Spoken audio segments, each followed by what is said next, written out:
आपको पूरा कोलेस्ट्रॉल के बारे में बताऊंगी कि कोलेस्ट्रॉल होता क्या है, एचडीएल कोलेस्ट्रॉल क्या है, एलडीएल कोलेस्ट्रॉल क्या है, और अगर आपका कोलेस्ट्रॉल लेवल हाई है तो उसको आप नेचुरली कैसे कम कर सकते हैं।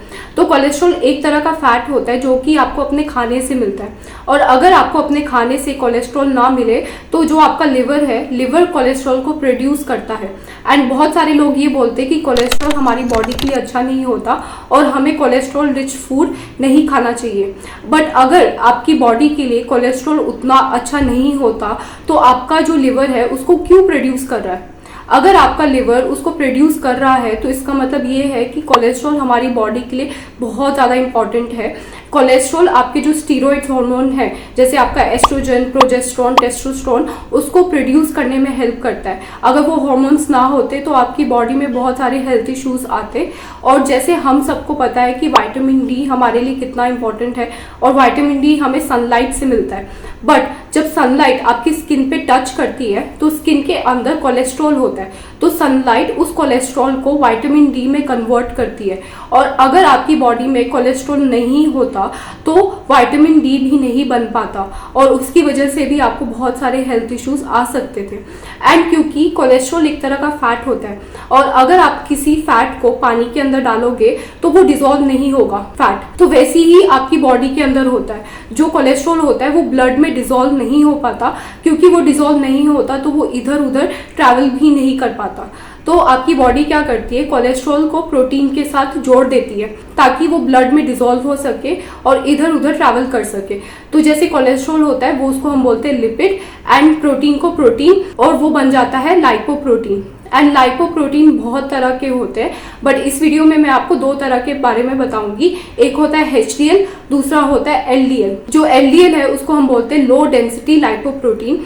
एंड वो क्या करता है, जब भी आपका लिवर कोलेस्ट्रॉल को प्रोड्यूस करता है तो एलडीएल वो कोलेस्ट्रॉल को लेके जाता है, सेल्स के अंदर डाल देता है, और सेल्स को कोलेस्ट्रॉल मिलता है ताकि वो हार्मोन्स बना पाए। और जो एचडीएल है, हाई डेंसिटी लाइपोप्रोटीन, जो भी कोलेस्ट्रॉल आपके सेल्स के अंदर होता है उसको लेता है एंड उसको लिवर तक पहुंचा देता है वापस। और जब ये दोनों एलडीएल और एचडीएल अपना काम करते हैं तो आपको कोई प्रॉब्लम नहीं होती, आपका कोलेस्ट्रॉल लेवल सब ठीक होता है।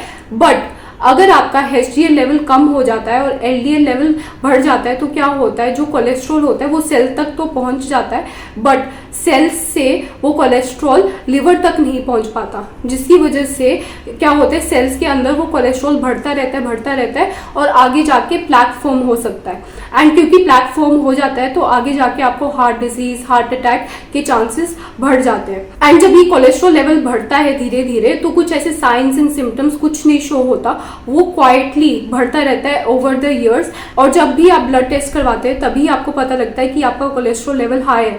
तो इसीलिए आपको ब्लड टेस्ट हर 6 महीने और एटलीस्ट हर साल करवाते रहना चाहिए, और स्पेशली आपका लिपिड प्रोफाइल आपको चेक करवाते रहना चाहिए। उससे आपको पता लग जाएगा कि आपका जो कोलेस्ट्रॉल है वो नॉर्मल है कि नहीं, या फिर वो हाई है कि नहीं। और जो एलडीएल होता है, हम उसको यूजुअली बोलते हैं कि एलडीएल बुरा कोलेस्ट्रॉल होता है, बट अगर आपका एलडीएल लेवल नॉर्मल रेंज में है तो कोई इशू नहीं है। बट अगर आपका एलडीएल लेवल बहुत ज़्यादा हाई है तभी इशू आते हैं। एंड उसके साथ साथ आपको अपना एचडीएल लेवल भी चेक करते रहना चाहिए। अगर आपका एचडीएल लेवल लो है तो इसका मतलब ही आपको आगे जाके हार्ट डिजीज या फिर हार्ट इश्यूज आ सकते हैं। अगर आपका कोलेस्ट्रॉल लेवल हाई है और एचडीएल लेवल लो है तो आप उसको कैसे ठीक कर सकते हैं, तो उसके लिए आपको 1 चम्मच फ्लैक्सीड पाउडर लेना होगा। 1 चम्मच आप फ्लैक्सीड पाउडर पानी में डाल सकते हैं, एंड उस पानी को आपको जैसे ही सुबह उठे उस पानी को आपको पीना है। तो अगर आप वो पानी पियोगे तो आपका जो एचडीएल लेवल है वो धीरे धीरे बढ़ेगा और एलडीएल लेवल धीरे धीरे कम होगा। एंड उसके साथ साथ जो ट्रांस फैट्स होते हैं, ट्रांस फैट्स जैसे समोसा में होते हैं, कचौरी में होते हैं, जो भी तली हुई चीज़ें होती है उसमें ट्रांस फैट होता है। और इवन पूरी जो हम घर पे बनाते हैं वो भी, उसमें भी थोड़ा बहुत ट्रांस फैट होता है। वो सब आपको अवॉइड करना है, एंड आपको गुड फैट्स खाने हैं। गुड फैट्स मतलब घी, coconut oil, peanut oil, olive oil या फिर सेसमे ऑयल, ये सब गुड फैट्स होते हैं। ये सब अपनी डाइट में लें। एंड आई होप आपको ये वीडियो पसंद आई। अगर आपको ये वीडियो पसंद आए तो इस वीडियो को ज़रूर लाइक, शेयर एंड सब्सक्राइब करना मत भूलना।